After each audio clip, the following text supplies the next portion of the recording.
everyone.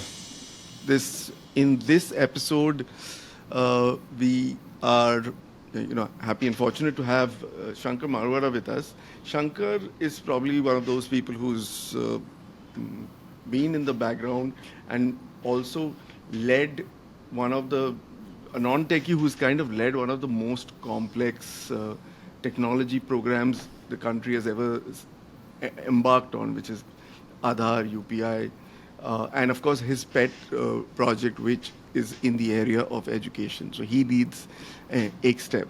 Uh, in fact, when I was just going through this wonderful EkStep story, I couldn't help but think about the nuns in the abbey in Sound of Music who were saying, "How do you solve a problem like Maria?" And that seemed to be their biggest problem. And now, so how do you really solve problems, at this scale, be it education, be it health, be it identity? And I think what Shankar and the team that works with him has kind of made us and all Indians believe is that we can think differently and make a leapfrog technology, make a big difference to everything around us. In fact, before I kind of jump and ask Shankar one question, I think a little bit of trivia that I picked up from one of his interviews is the fact that while he claims to be a non-techie, he is the one who is responsible for the name Aadhaar. So he is the one. So if you don't like it, then he's the one. But Aadhaar is the one. And I think he was so immersed in Aadhaar is that the third word that his younger son learned after mom and dad was Aadhaar. So that's how deeply he was involved in this. So welcome, Shankar. It's a real pleasure and a privilege to have you on the show. So I'm going to just start off by, I'm not going to kind of go into you know, the, the, the problem, the numbers and all. But I think there's one of the things that you promote and that whole team brings to the table, where you have this whole concept of one plus thinking, that the fact that the whole ecosystem needs to change. So while you may do a lot of things, everybody else also needs to do something so that it becomes irreversible. So in your journey, as far as EkStep is concerned, what was that one plus moment that you felt happened that shifted the lever and made all of that you were doing possible? Yeah. What was it that happened there? Yeah. Thank you, Samiran. Great to be on the podcast. Firstly, OnePlus is a mobile brand. We call it plus. We call it plus one. Okay. Correct. Nice. Yeah. So, and the logic for it is change is incredibly hard, especially when you have to go through it. So, when you're trying to bring about change at a systemic scale, nobody wants to change, right? So, if you can design technology based solutions and systems such that as part of their day to day lives, they just have to take one small extra step. But in return for paying that cost of taking that one extra step, they get a lot of benefit. They have that aha moment. So the value of that transaction weighs on the side of them wanting it and repeating that behavior. Mhm. So we define plus one as mind opening yet familiar, Okay, interesting. right? Or somebody else calls it radical yet practical. Now, for that to happen at the level of a massive ecosystem, I'll give you an example of a energized textbook. The idea was, how do you connect physical content that people trust and use in a day to day basis to digital content? And therefore, understanding how that ecosystem works. How is the textbook published? How is the content in the textbook decided? How is the textbook used in classes? How is it distributed? What are all the things that people do? What are the day to day routines? or in the case of textbook publishing, annual routines, and therefore designing a solution such that every person has to do just one extra job. The printer is anyway printing the same books. The textbook creator is anyway designing everything. Correct. So just put a QR code at a spot. You anyway have authorized institutions that are supposed to think about digital content. They should be worrying about the digital content. And then you anyway have teachers referring to the textbooks in class. Teachers anyway have mobile phones, smartphones, right? And when a child is going through a textbook, they see the QR code, it signals that, hey, behind me is some digital content. Do you want to try it? So it took us around 6 months of effort, intensive effort, to make it +1 with respect to converting textbooks into energized textbooks. As a result of that design, implementation on Diksha, currently there are more than 600 million textbooks printed by 30 plus states autonomously. And people are using it like, the way we used to making UPI payments. That is. So there's a lot of counterintuitiveness goes into +1 thinking. Shankar, I know we jumped into the conversation, but I think one thing that I want to ask you is maybe our average listener is not as familiar with EkStep and is not as familiar with Sunbird. And I just want you to, in layman terms, tell our audience, our viewers and our listeners, what is it that EkStep is doing? I know you're talking about educating 200 million students by the year 2025. I think that's what you've mentioned. And I know you're well on your way. 2020, sorry. And you've already crossed that and you're doing much more now.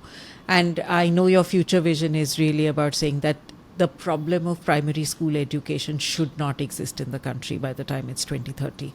But I think it would be nice for our listeners and our viewers to get a sense of what is it that EkStep does, in short, easy to understand terminology.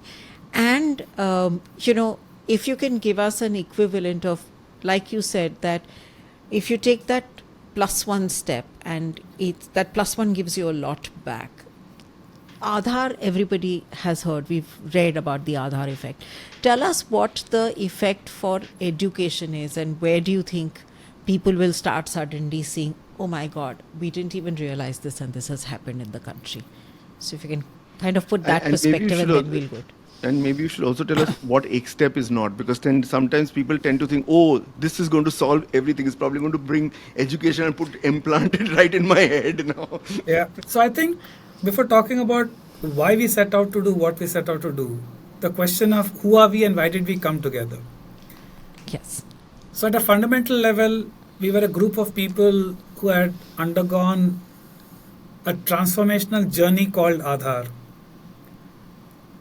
which was led by Nandan Nilekani. And then in 2015, the same group came together. Rohini Nilekani also was a co-founder of EkStep. The question was, like with Aadhaar, can we do something in primary education? When I say like with Aadhaar, I mean thinking big, thinking urgent, thinking the identity as an infrastructure which enables others to do things, thinking how technology can be a valuable enabler or a tool to improve people's lives. So there were a bunch of kind of Aadhaar playbook that we had in mind as a starting point. So when we turned our attention to education, this was as a philanthropy. entirely funded by Nandan and Rohini. Aadhaar was as part of government. So the problem definition here was, as a country, thanks to the wonderful efforts of the past over the past 3 decades, we have solved schooling as a problem. Correct. 3 decades ago, we had a problem that our kids are not in school. We don't discuss that anymore. But as a result, it has created a problem called learning. Lot more children in school, but they're not learning. As evidenced in the multiple surveys that come out, starting from ASER, from Pratham to Government of India's. How do we solve for that learning crisis? That was the starting point. And part of our thinking is, how do you meet the problem at the scale and complexity that it is, rather than constrained by our resources and our teams. So therefore, we said, okay, there are 250 million children. Maybe 200 million is a good number.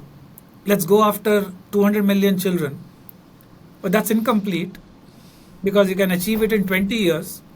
Let's gun for 2020, around 5+ years, right? So 200 million children over from 2015 to 2020, so 5+ years, and increase the access of these children to learning opportunities. And that's important to who we are.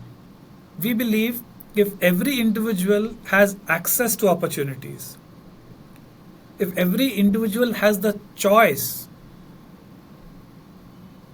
that will be transformational for the country. Whether it is access to proving your identity, Aadhaar, access to easy, convenient payments with choice, UPI, access to learning opportunities, which means when I want to learn, I have access to ways of learning. So in some ways, and Nandan proudly likes to say that we see ourselves as plumbers. We lay down the infrastructure. That's what we are good at, which allows others to build on top. Okay. Now, education is way more complex than identity and others. Because unlike identity or finance, which are transactions, you prove an identity, you make a payment. Education is not a transaction but a social interaction. Correct. An interaction that is over a decade and a half. So it took us some time to understand the complexity. Thankfully, Rohini knew the sector much better than us. So she was kind of cautioning that you can't, technologies won't be the magic bullet here. There's so many other complexities. And once we realized that, we asked ourselves, what is infrastructural thinking in education? Because I'm talking to 2015-16. That time, the world was divided into two groups of people. Champions of EdTech. Right. And those who were fearful or hated EdTech. Neatly divided. Right? True. And we realized both camps were right from their point of view. But what was missing was a conversation on a fundamental infrastructure which could power EdTech solutions, but could also power non-EdTech solutions. And that led us to asking the question of how do we think about infrastructure in the context of education? So, if you have a question, Sheetal. Yeah, so Shankar, I just want to interject and say if you had to think about the three big problems that came up when you said what are the issues, right? Because when you're talking money and you're talking finance, you're talking transactions. But here I'm sure it is language which could be a challenge. It would Yeah. be other things which were challenges. What were the three big challenges that you faced which could have been solved by technology but were not the obvious ones to be solved by technology? Yeah, yeah. It's a great question. See, the first was going back to access. If the only teaching learning material that a child has is the textbook, one type of children. Other children have access to all kinds of books and all kinds of digital material and tuition teachers and well educated parents. The first child has a massive disadvantage. Correct. So if you see what WhatsApp did, it doesn't matter who you are, everybody uses WhatsApp. It democratizes access to communication. What Google did, the search, no matter who you are, you will use Google because it democratized access to knowledge, Knowledge. right? So the power of technology to democratize. So when I want to know more about photosynthesis and my textbook covers only 2 paragraphs, I have a problem if I don't have access to other things. If I'm not the kind of reader who learns by reading, but I learn by watching, hearing, I'm at a disadvantage because I only have a textbook. So, given that learning is intensely personal, Correct. but standardized ways of providing content, we could break that shackle through technology. Correct. A second big thing, teacher training. Given that in the public sector, 80 to 90% of state governments' budgets go into teacher salaries, the budgets for teacher training are down that much. As a result, only around 15 to 20% of teachers in a state used to get trained once a year. So, teacher training is a very important component. It is continuous. It has to be continuous. If only 20% of your teachers are getting trained a year, once a year, and that's because it's face to face, you spend a week, spend a day going somewhere, coming back. When you need to use that knowledge, you might have forgotten it. What if teacher training was available on tap to the teacher? That was the second big challenge. Third, administrative authorities can only govern when they are seeing what's going on. Correct. And to see, they need to get data on pretty much what's happening. What kind of content are children liking? How are teachers consuming training? In the physical world, that is difficult. So, can administrators get data about the learning process, about the training process, so that they can deploy more resources or divert resources from where it is not needed to where it is? So, I gave you 3 user types: the child or the learner, the teacher, and the administrator. Correct. Likewise, there are parents. So with each, so parents really don't know how well the child is doing except the report card, right? Correct. And ASAR survey showed that. So and since I come from a marketing background, it was instinctive that talk to the consumers, find out what they're doing. What's the problem behind the problem, not the problem they state. And that's when we realized that there's a role for technology to act as an infrastructure. And then we came up with an analogy as to it's what we're talking about is not unusual. This is how we have solved large complex problems. Think of your car. Did the person who made the road make the car? Somebody laid down the roads, right? You have appliances. Are they generating the electricity? Correct. right? So infrastructure is how, as a civilization, we have solved many large complex problems, where the nature of problem varies depending upon the context, and therefore the solution also varies. I can't say that you have to go in a three-wheeled car or in a four-wheeled car. That's for you. Correct.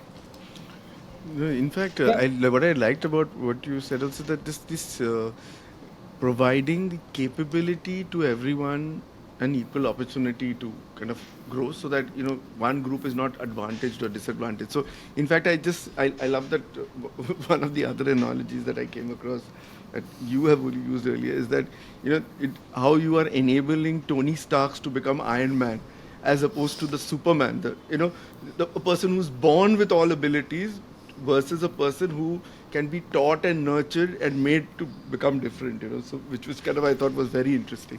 Uh, Yeah. so the other one I thought, on the technology piece, which may or may not be directly EkStep related, but it's got to do with democratization, is this whole thing about language. And I think, this whole thing that you guys are working with on this AI for Bharat, is this ability for us as Indians, our biggest challenge is obviously this diversity. Everybody speaks a different language, dialects, what have you. Now, imagine a situation where anyone can talk to anyone and anyone can understand what the other person is saying. Has huge ramifications, obviously, for national integration at a very, very large scale. But obviously, at a narrower, this thing is teaching, right? Which means that anyone can teach anyone else. Of course, you may lose some context, but the fact that if you are able to bridge this gap, it'll be fantastic. So, I'm just what I mean. I know you guys are doing some work with them, and Yeah.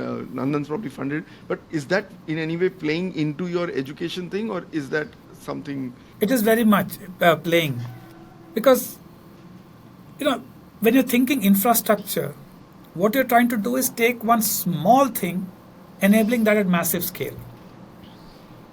Aadhaar, prove identity, nothing else, but the scale of 1.3 billion, right? Right. The Energized textbook connect physical to digital in a trusted manner, so that local content can be created. That's all.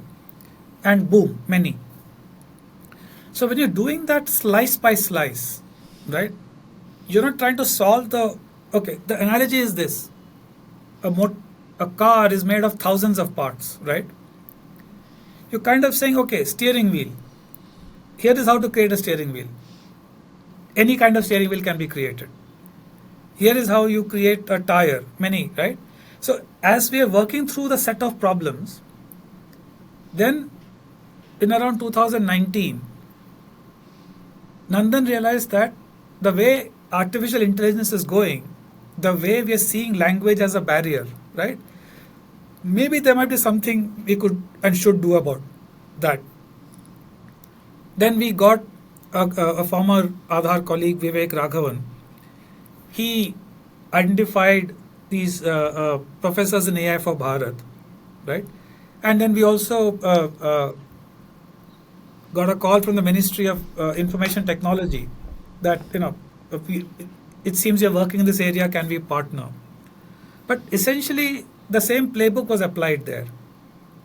What's the language stack? What is needed? If you think of AI in language as infrastructure, what is needed there? And then we realize that the various use cases of language need not always be in learning. WhatsApp, a lot of illiterate people use it because they can speak to it, record a voice message and go, right? Imagine the power of the illiterate parents of a girl child who has a scholarship to just ask, does my child get a scholarship? How do I go about it? If I can talk to someone, that's what happens, right? I talk to the local village chacha who knows about it and will tell me. True.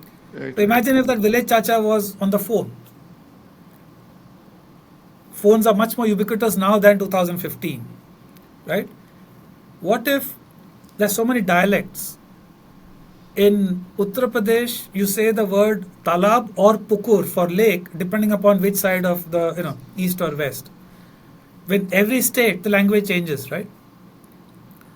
So I'm telling a story about pukur, pukur, pukur. You don't understand pukur, right? At that point, he says, "Oh, sorry, pukur, talab for you," right? Or bag. This is what it means. What we realized is not being able to communicate in the right language lowers people's self-esteem. When you read in a language you're not that comfortable with, the cognitive load on your mind shoots up a lot, Correct. right? And at that time you just need a little help. Some of the more complex words you need a help, right?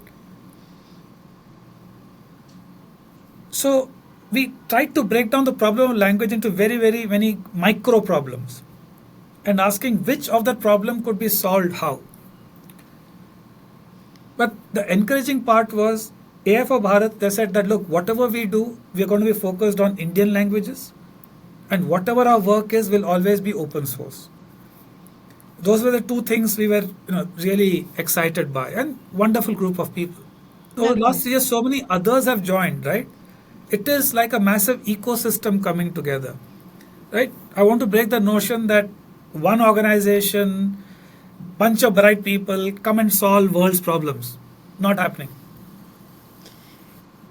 In fact, my next question is actually linked to what you just said. So you've created stacks. So you have a tech stack, and you have an education stack, and you have a language stack, and you have all kinds of stacks.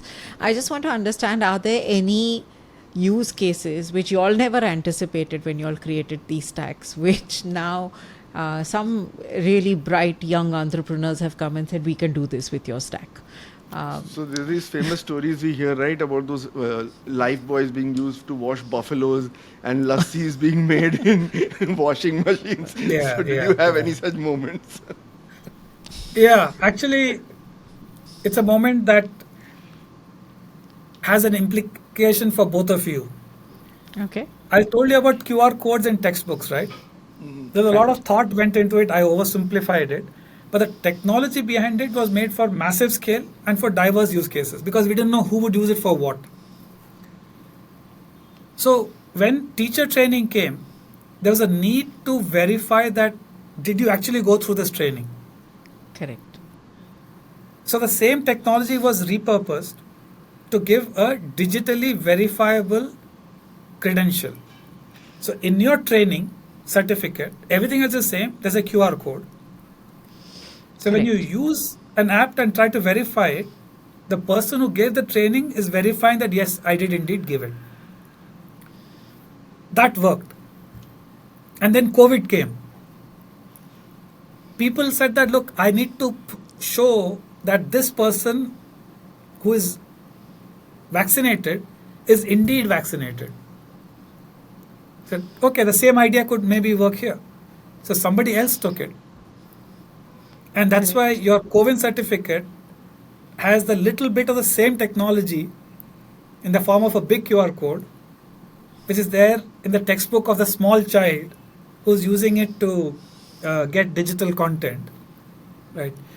So that was a case where, as a country, we got lucky. Has there been any? So one use case is this: when ChatGPT was released, Bhashini was already there. Bhashini is a Government of India project, Correct. and Correct, so correct. we had already had this open source models of Indian language. Correct. Within 4 weeks, researchers put Bhashini on top of ChatGPT and released a bot called Jugalbandi, which when That, Satya Correct. Nadella saw in sorry. early Jan, it blew his mind as to how fast innovation is traveling from the valley to India and with the potential from Bangalore or Delhi or Chennai to millions of farmers very quickly. So Correct. those are the moments that gives you goosebumps. Absolutely. It's fantastic. In Absolutely. fact, I remember when I was at IBM, the IBM research team was toying with this idea, but nobody knew. So they had this whole concept, this thing called spoken web. So the whole thing about illiteracy, that they were trying to construct a uh, an alternative internet, if you will, for, which could be speech driven, and with as simple things as even IVRs, and also, so you don't have to know numerics to type. You can say and talk. But I guess, yeah, I mean, the thinking was right, but probably the tooling or the this thing was wrong. But yeah. Few other use cases is not of technology, but how the solution is being used in India in ways that you could not have predicted. Okay. So this QR code textbook was there, right? Right. So in Tamil Nadu, we heard the story of a teacher who converted it into a personalized solution. How? He would realize that child Ravi is weak in a particular topic. He would take a photocopy of the QR coded page, cut out the QR code, stick the QR code on the back of the child's ID, and would say, go use your father's phone and revise this content and tell your father that he needs to help you with this. Wow. Oh, wow. It became a system of personalized learning created by the teacher. In That's amazing. Hyderabad, some affordable private school, they had the government had come up with this bunch of quizzes at the end of every chapter, right? So this teacher, and this is narrated by this teacher who's the mother of someone we know. She was a substitute teacher, so she didn't know what the earlier teacher was exactly doing. She finished that chapter. She was about to go to the next chapter. The children said, hold on, miss. We are supposed to do the quiz. Make us do the quiz. Only then can you go to the next thing. That's So, amazing. Going back to Sheetal, your question of, so what has it really done? In some ways, number one, it has changed the relationship of teachers and children with the textbook. A textbook is no longer some pieces of a dead tree with ink, right? It's a gateway to digital knowledge. Correct. For teachers, all the training, and by the way, since 2020, around 6-7 million teachers have undergone more than 130 million courses, credential, and all that. So the relationship of the teachers with professional development, right? And that to us is the real gratifying power of technology. It changes relationships of people with each other. It democratizes certain things. It creates a level playing field. And that's what keeps us going. So it's very interesting because I know that there was struggle before the pandemic, and then the pandemic became a tipping point, and today you have 60 billion minutes of learning which has happened, right? And I'm not even thinking about the infrastructure you need to support that. And I believe in one of your conversations you've said that it has never broken down. So that's kudos. But I'm just trying to understand that does a lot of things which are happening at scale, there is always, and Saviran keeps talking about this, there must be something which has to tip it, right? Was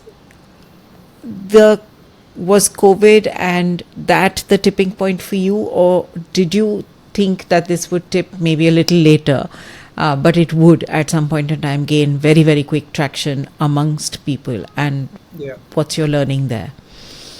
So a few tipping points. First was when we did our research and we realized that this energized textbooks is a winner of an idea. Correct. When the first 3 states who saw it, they said, we want this. So within a year, around 7 to 8 states took that up. But here's the clarification I want to make. Those 61 billion minutes, they got nothing to do with EkStep Foundation. They are 61 billion minutes on Diksha. On Diksha, correct. Diksha is India's national education Yes. platform, school education platform. What EkStep did was create the underlying infrastructure called Sunbird. Correct. It's like we have Linux, right? Open source software called Sunbird, which was what Diksha was built on. Correct. So Google can take Linux, create its own operating system called Chromium, right? Chromium belongs to Google, Linux is open source. Correct. So we created Sunbird because we believe that one solution may not be enough. Correct. So the second tipping point was Diksha was launched in 2017 by the then vice president. In the next 7-8 months, 7 states came on, and these are not necessarily a type of state or from one part of India. Maharashtra, Correct. Andhra, Tamil Nadu, the developed states first. Then Uttar Pradesh, Kashmir, Rajasthan, Assam. When this happened, everybody woke up to the possibility of, oh, this is big. So that was one Correct. tipping point. After that, over the next year, another 15 odd states came. A second tipping point was when we met the Honorable Prime Minister in August 2019, and he was very engaged. He wanted to understand how this happened, and we were there with the ministry and all those. He said he asked Nandan personally, "Can you help me do this for civil servants?" Correct. So there is now a platform called iGot, Integrated Government Online Training, which is like the Diksha and more for civil servants, which is riding on the same digital infrastructure, Sunbird. Belongs Okay. to another government department run by a different set of people, nothing to do with us. Agriculture Ministry has started something. So this multiplier effect, that whole seed becoming a forest, right? Correct. There are multiple tipping points like this, but pandemic COVID was obviously one. So when schooling was shut, learning could continue. Correct. And in those, at least the first few months, Diksha was among the top EdTech app. Some weeks ahead of Vedantu, Baiju, some weeks below them, but in the top 5. That's when it was EdTech became something from a luxury to a necessity for a lot of governments. Correct. Yeah, but yeah, these are some of the tipping points So, that I can think of. Interesting. just to kind of then take that forward, the fact that this thing can be used to build, you know, anything you want with variations and all that. So in the case of UPI, we have seen it has been the genesis of all kinds of unicorns. People are built on top of it. So is that also happening with Sunbird? I mean, like Diksha is probably one Yeah. instantiation of the Sunbird platform. But are there other maybe edtechs out there or other companies who are using different blocks of the Sunbird bouquet Yeah. and building something?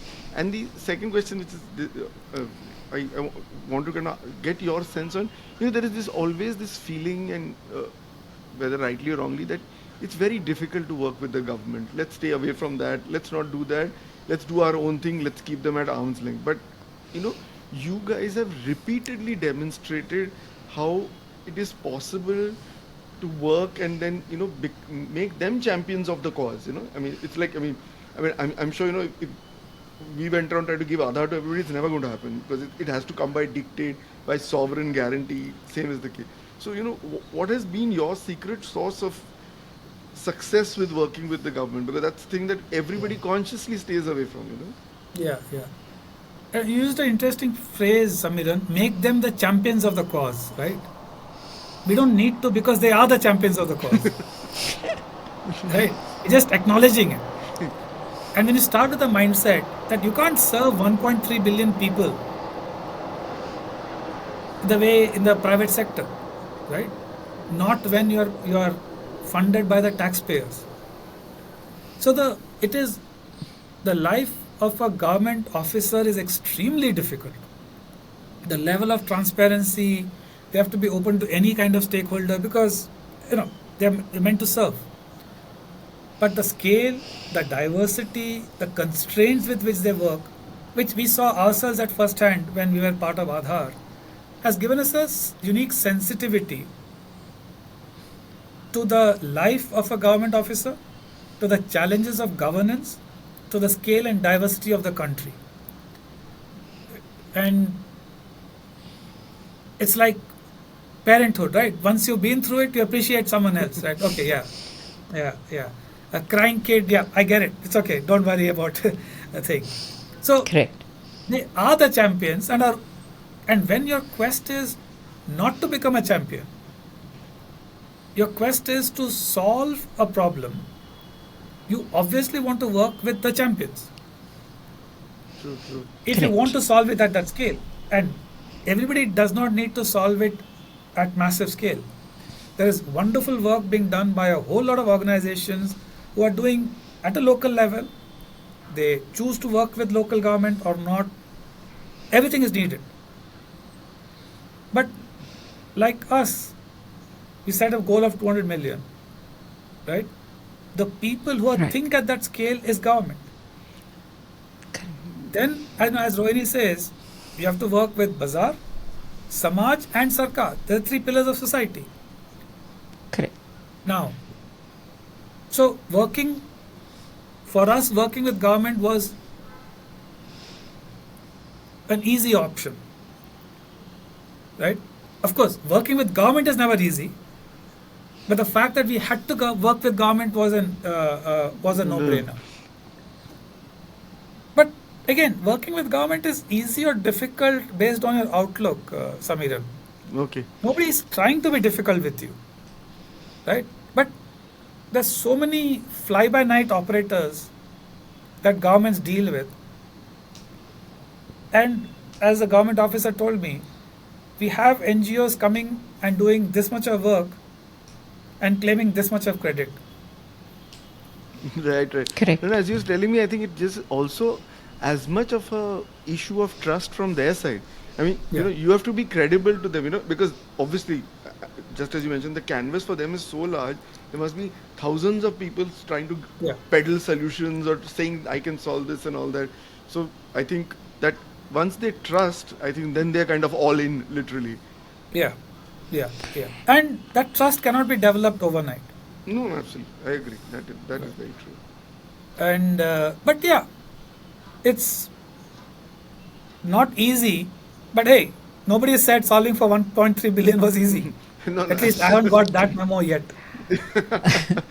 No, and I think that's what Shankar? is kind of becoming a calling card, right? And the fact that if you're doing it for 1.3 billion, that is a big source of a talking point in every forum for everything, right? I mean, we were in Ireland, and the ambassador there wanted to kind of was talking to his counterparts in Ireland about how UPI can be used.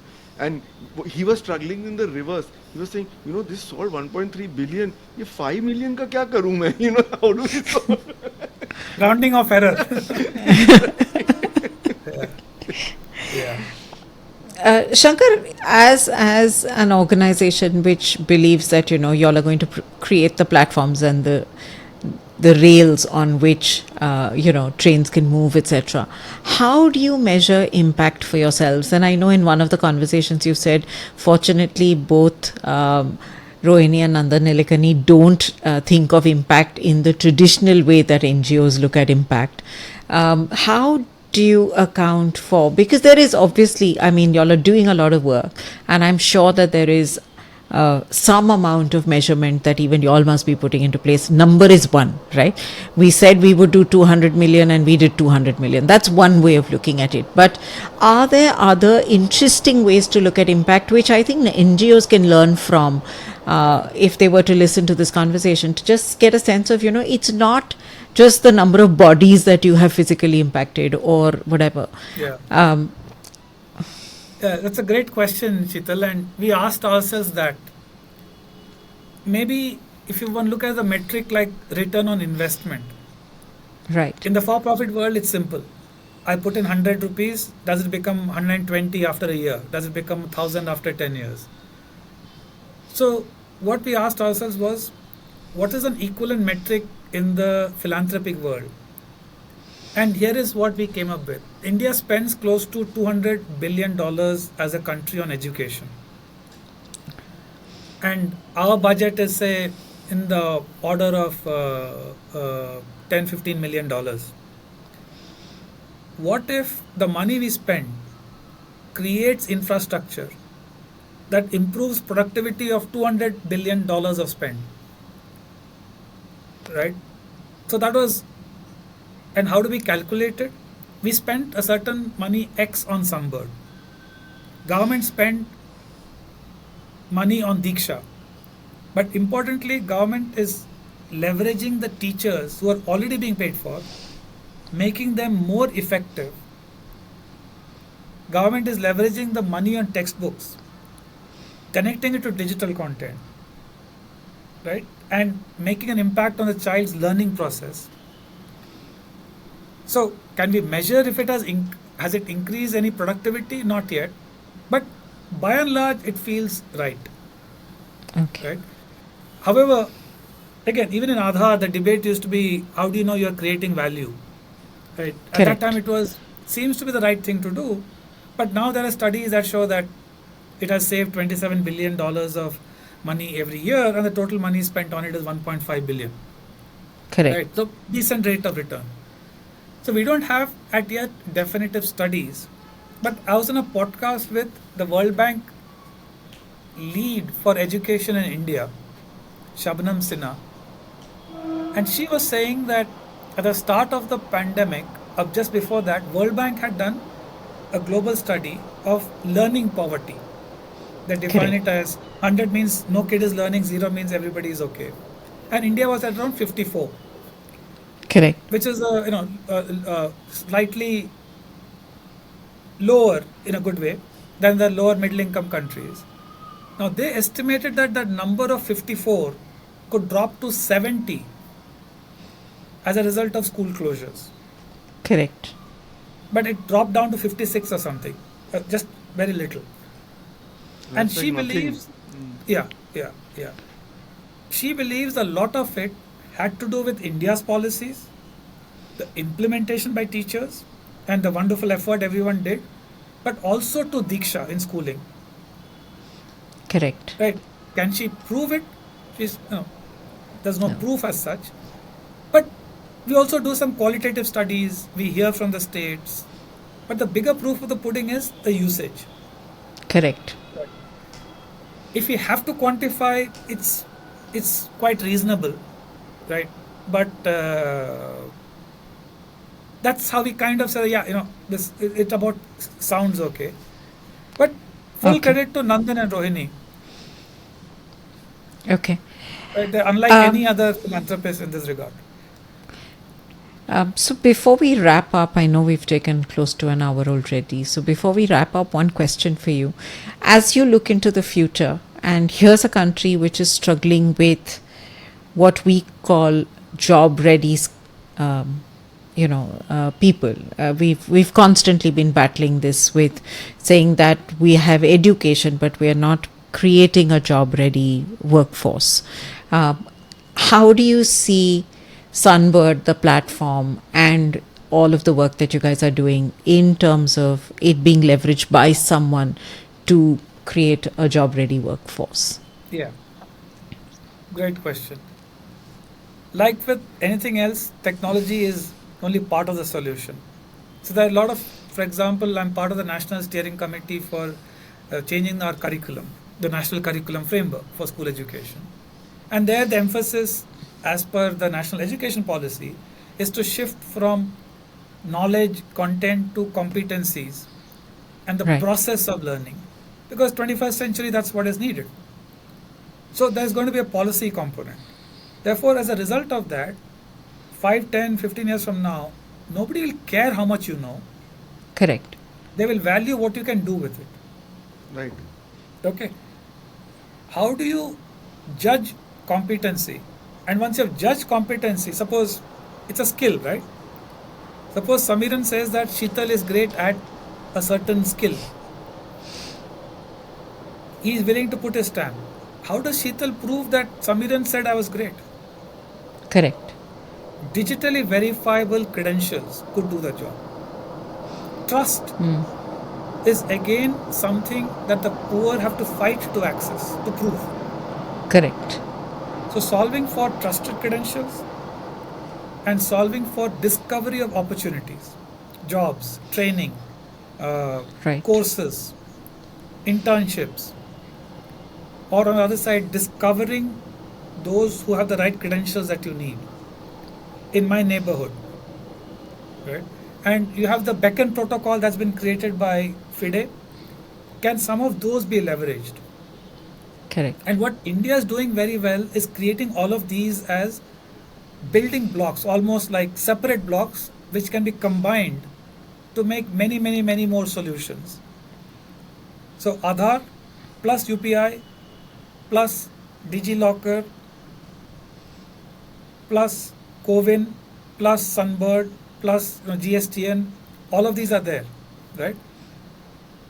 And more will be there. Great. So when they come together, but the principles remain same, Sheetal. Currently difficult to establish trust, make that easy.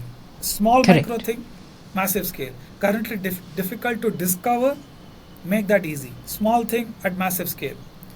Difficult to pay, we solved that. Difficult to prove ID, solve that. Nobody talks about it. Right? Difficult to prove competence, yeah. What do you mean by competence? You need policy. Correct. Once you have that, technology can help in the rest of it. So that's why we see the next 5-7 years as very, very exciting. While on the one Correct. hand, we have to still think about what's the kind of disruption AI will create. Right? It will democratize and disrupt. It's one of Absolutely. those unusual things. Right? What are the downsides of it? Whole bunch of things. But I think as a country, India has showcased over the last decade plus that there's a way we can use technology to solve complex problems in a way that is the playbook seems repeatable. The playbook seems to solve for inclusion and innovation, right? And Right. other countries are looking at how, can Diksha be reused there? Can Sunbird be reused there? And that's a moment of pride, Right. but also an acknowledgement that there's still a lot that needs to be done in the next 5 years. So the one only thing I think, Shankar, I think I missed kind of coming back to that on who's building on top of Sunbird. Is there are people now using parts, combining them and doing something, maybe in EdTech, maybe in agriculture, maybe in health, Yeah. and or completely different areas. Yeah. So, as I said, one example was, so it's happening in three ways. One is certain building blocks of Sunbird being reused by others. Sunbird RC was used in Covin. Sunbird Observe is being used to get automatic telemetry by a technology provider for certain corporates. And I think NIIT is using it for some clients of theirs. So they're using certain parts of it. Companies like Infosys have taken Sunbird, build their own platforms on top. A company called Takeady is offering Sunbird based solutions as a platform as a service. So NGOs who don't have a lot of technology or funds, they can just get that Sunbird as a service. And NGOs like Educate Girls, if you know them, right, and a few others. So there are it's early days, and but there are some examples. But in a sense, going forward, that's what EkStep will focus a lot on. Getting a lot more innovation on Sunbird, because thus far we've been very tied up with helping the government set up Diksha, helping them manage it, and that's kind of stable. There will be continuous innovations on top, and also say iGot and other such things. But now we feel that the opportunity is much larger. Other countries want it, other departments want it. Certain for-profit, like I think Veranda Learning, they're looking at. They have a whole bunch of companies. So Sunbird architecture suits them to add on more and more companies onto it. So how does this tie up with this? I know there's another component of this whole thing which is societal platforms, right? So is that also a kind of a different kind of a Lego version, like a breakdown of the Yeah. same thing, or is it a completely different? Yeah. So the origin of societal platform, now called societal thinking, lay in creating a playbook for how this way of working comes together. And that's how it started in 2016 when Sanjay Purohit came on board. But from then it has gone on from strength to strength to articulate a larger playbook of how large scale, complex societal problems, which cannot be solved by any one pillar of society, and climate change is the latest in that. How do we come together? What's the playbook for that? So they work with a lot of other organizations. I mean, they are part of EkStep Foundation, but they work with a lot of other organizations because they are not involved in the day-to-day operations of, say, Diksha or Sunbird.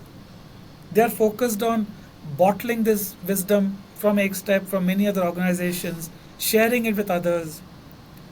And there are many organizations they learn from and teach to, so that that body of knowledge, all of which is again open source, available on Societal Platform, Societal Thinking website, that is available for others to use. Interesting. Okay.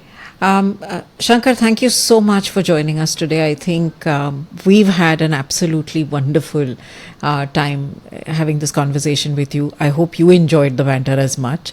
And I know we've taken up a little more time than we planned to, but thank you so much for your patience and for being here with us today.